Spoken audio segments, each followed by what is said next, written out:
there. I'm really glad you found your way over. This year we're reading through the Old Testament together in chronological order, and each week I'm going to show you one teaching video to help you understand what you're reading and slow down a bit as you study. This isn't about keeping up or doing it perfectly. It's about staying connected to the story and actually understanding what's happening as you go. Before we jump in, I want to start here because the Old Testament can feel really confusing.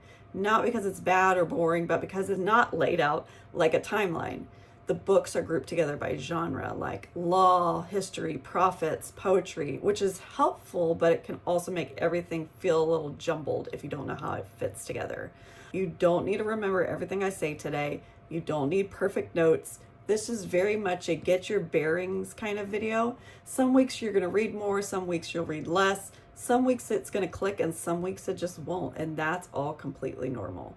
I also want to say this up front. I do have 3 resources that go along with this study if you'd like to use them, but you can absolutely get something out of this just by watching the videos. There's no pressure to buy anything or follow along in a certain way. Just use what helps you and leave what doesn't.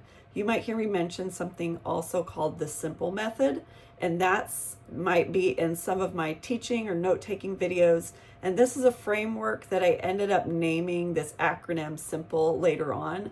But even before I came up with the name, it's how I was already studying scripture and teaching it. So whether I call out those steps or not, the process you're going to see is the same throughout the year. All the links to all these things I just mentioned are in the caption. I also check out the comments regularly, so if you have any questions that come up as you're reading or watching throughout the year, drop them here. I'm really glad you're here, and I'm excited to study through the Old Testament in chronological order with you. Think about a library. They're not going to put all the books in alphabetical order. They're going to put the books together in genre. So if your child really likes to learn about animals, all the animal books will be together. If you want to read books about poems, all the poetry books will be together. So that's what they did when they put together the Bible. And let's just cover the Old Testament today. All these books are in order in the way they are in the Old Testament. So I didn't put them out of order. They're in order. But this is how they're organized. The first 5 books are called the Pentateuch, which is a fancy way of saying the first 5 books of the Bible. And all of these were written by Moses. Okay, so the first thing in the Pentateuch is Genesis, which is the founders of the Bible. You've got Abraham, Noah's in there, Joseph's in there, the story of the coat of many colors. And then you take a break for 400 years and pick up in Exodus with the story of Moses. Now, Moses' story goes from Exodus all the way to Deuteronomy.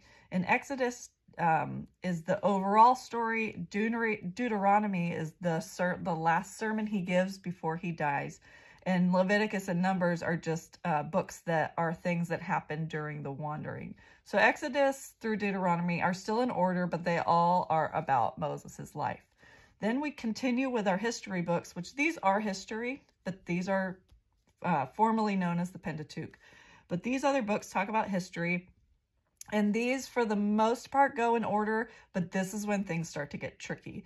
Joshua is when they go to Canaan. They get in the promised land after they'd wandered for 40 years.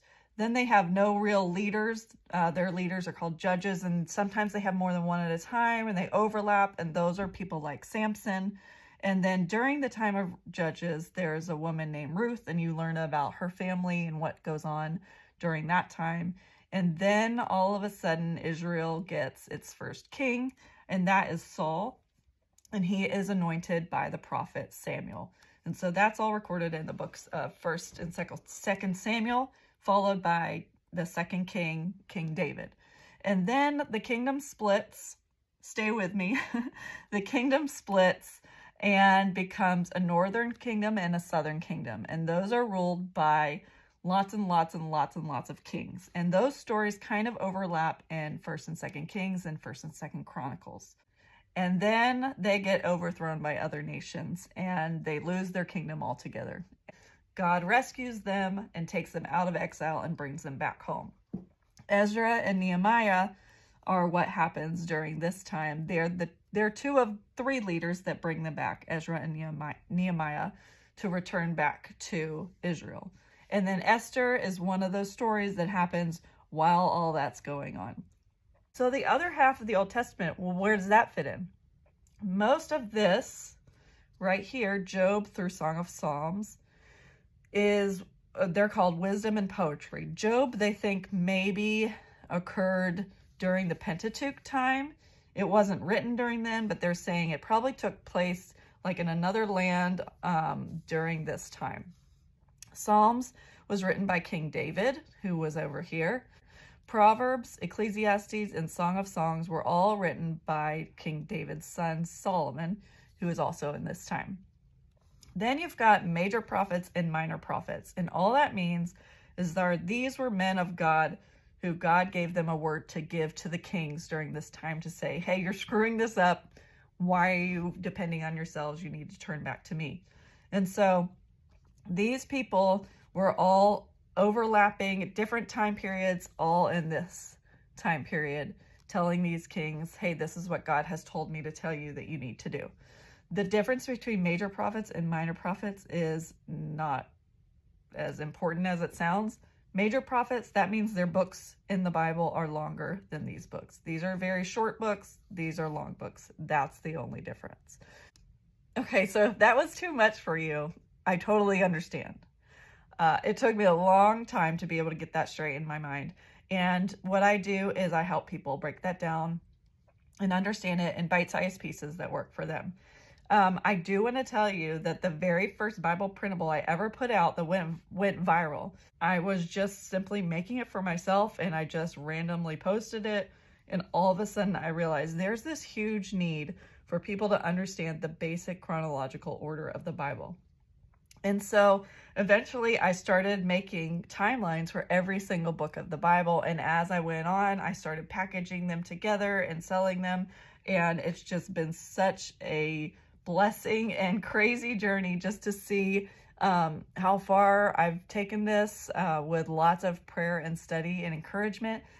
And we will work through each book of the Bible as we go through the rest of the year. I hope you join me, and I'm so thankful for you. Thank you guys for joining me on this journey. Love to hear from you guys. Hope you have a great week. See you next week.